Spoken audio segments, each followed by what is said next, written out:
महोदय, हिंदी के वक्ता आदरणीय संदीप जी घोरपड़े जी को आमंत्रित करता हूं कि विचार मंच पर अपने विचार रखें।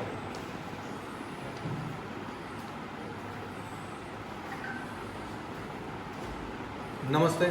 बढ़िया। बहुत दिनों बाद अमलनेर शिक्षण प्रसारक मंडल संस्था के अंतर्गत सानी गुरुजी कन्या हाई स्कूल, सानी गुरुजी नूतन माध्यमिक विद्यालय, इस दोनों विद्यालय के प्रधानाध्यापक अनिता बोरसे मैडम, देशमुख सर, विलास चौधरी सर, हमारे तकनीकी तज्ञ प्रशांत निकम, इन सब का सहायता लेकर मैं अब अपनी स्कूली बच्चों के साथ संवाद करने जा रहा हूँ। पिछले 5 महीनों से हम आपसे बात नहीं कर सके। बात तो दूर की बात, हम आपके दर्शन नहीं ले सके, और आपके दर्शन न होने के कारण, आपसे बात न करने के कारण हम बड़े दुखी हैं। आज पूरे विश्व में, विश्व के साथ साथ भारतवर्ष में, और भारतवर्ष के साथ साथ हमारे महाराष्ट्र राज्य में और हमारे जलगांव जिले में ऑनलाइन एजुकेशन का फंडा चल रहा है। लेकिन ऑनलाइन एजुकेशन जिस तरह मानवीय ढंग से हम क्लासरूम में बैठकर अपने अध्यापक के साथ चर्चा कर सकते हैं, अपने अध्यापक के साथ विचारों का आदान प्रदान हो सकता है, अपने मन में उठी हर शंका का निरसन होता है, उस तरह का एजुकेशन, शिक्षा हम ऑनलाइन नहीं दे सकते, हम नहीं ले सकते। फिर भी आज इन सब ने तय किया कि ऑनलाइन हिंदी दिन मनाया जाए, और इस कारण मेरा आपसे संवाद होने जा रहा है। हिंदी दिन 14 सितंबर।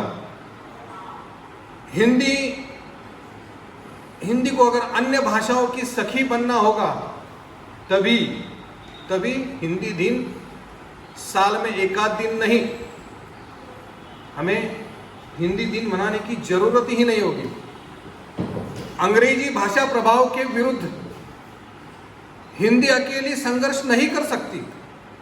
आज 14 सितंबर 2020 साल में हिंदी दिन के अवसर पर हिंदी भाषक, हिंदी प्रेमी और हिंदी के हितचिंतक, मैं जो कहता हूं वो 5 संकल्प अवश्य करें, जिसके बलबूते पर हमें राजभाषा सप्ताह, उगड़े सर, राजभाषा सप्ताह यह पाखंड है और इस पाखंड से हमें मुक्ति मिलेगी, और हर साल इसी दिन के कार्यक्रम की जरूरत नहीं रहेगी।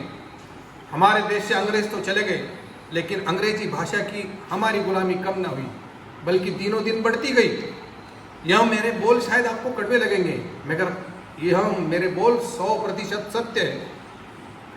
एक दिन हिंदी दिवस और उर्वरित 364 दिन अंग्रेजी दिन, वो भी अघोषित। राजभाषा नाम का नकली अलंकार पहनकर हिंदी की अवस्था घर की स्वामिनी नहीं बल्कि सेविका जैसी हो चुकी है।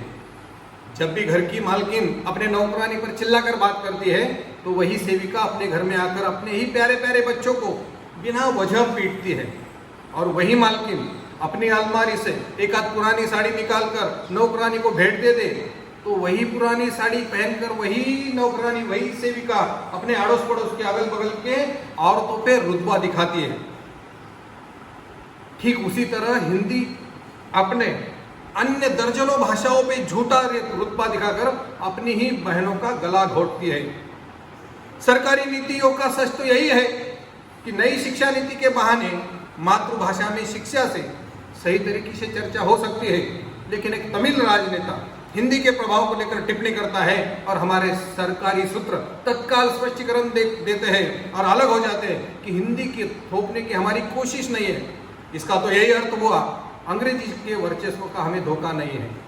इसके पहले की भी जो सरकारी थी उनमें भी धैर्य की कमी रही है, तथा वर्तमान सरकार जो सांस्कृतिक राष्ट्रवाद का हवाला देकर हमेशा हमें देता है हवाला, और यह सरकार भी तो अंग्रेजी के प्रभाव को स्पर्श नहीं करना चाहती।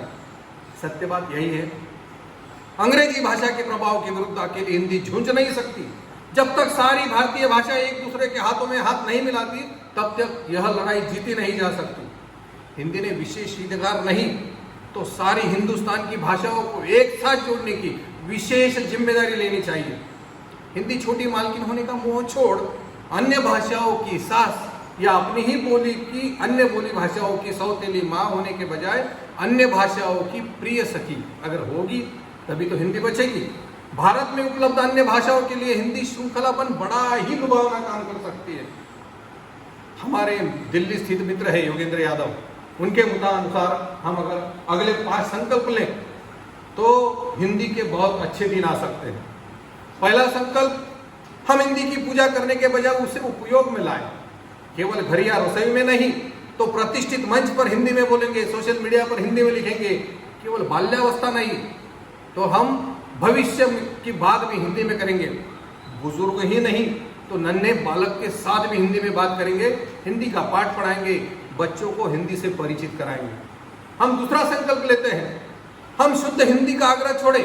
अभी आपने जो बोल दिया कि विलास चौधरी सर ने उर्दू का इस्तेमाल किया, हम शुद्ध हिंदी का आग्रह छोड़ विविध स्वर और व्याकरण में हिंदी सुनने और पढ़ने की आदत डाल लें। शुद्धता के नाम पर तद्भव की जगह तत्सम, उर्दू के बजाय संस्कृत निष्ठ और अन्य बोली के बजाय खड़ी बोली का आग्रह हिंदी को संकुचित कर रहा है। बड़ा दिल रखने से हिंदी बढ़ सकती है। आकाशवाणी की अधिकृत हिंदी के साथ साथ बम्बईया हिंदी, उर्दू मिश्रित हिंदी, दर्जनों बोलियों में रंगी हिंदी भी चलेगी। अरे कबीर रविदास की पुरानी हिंदी तो समझ ही लो, उसके साथ साथ ज्ञान विज्ञान के अंतराल के नए हिंदी की खोज भी हमें करनी होगी। आगे तीसरा संकल्प हम करते हैं, हर हिंदी भाषी अन्य भाषाओं को अपनाएगा। रविंद्रनाथ टैगोर, सुब्रमण्यम भारती, अमृता प्रीतम, कुर्वेकू या नामदेव ढसा, इनका मूल साहित्य मूल भाषा में अगर हम पढ़ेंगे, इससे भी तो हिंदी समृद्ध होगी। तीसरी भाषा के नाम पर संस्कृत की जगह अगर हम उत्तर प्रदेश में तमिल, बिहार में बांग्ला, हरियाणा में तेलुगु, राजस्थान में कन्नड़, मध्य प्रदेश में मराठी, छत्तीसगढ़ में उड़िया अगर पढ़ाई जाए तो मुझे लगता है हिंदी का द्वेष अपने आप मिट जाएगा। अगला और चौथा संकल्प हम लेते हैं, हम हिंदी के रचनाकारों को सम्मान देंगे। हम हिंदी के मार्केट को आर्थिक संपन्नता देंगे। सिर्फ हिंदी मालिका देखकर, क्रिकेट कमेंट्री या राजकीय भाष्य हिंदी में सुनकर यह भाषा बच नहीं पाएगी। शब्द रह जाते हैं, उनका जतन किया जाता है, साहित्य का निर्माण होता है, ज्ञान की उत्पत्ति होगी, तभी तो भाषा टिकी रहेगी। इसी कारण हमारे ड्राइंग रूम में हिंदी समाचार पत्र रखेंगे।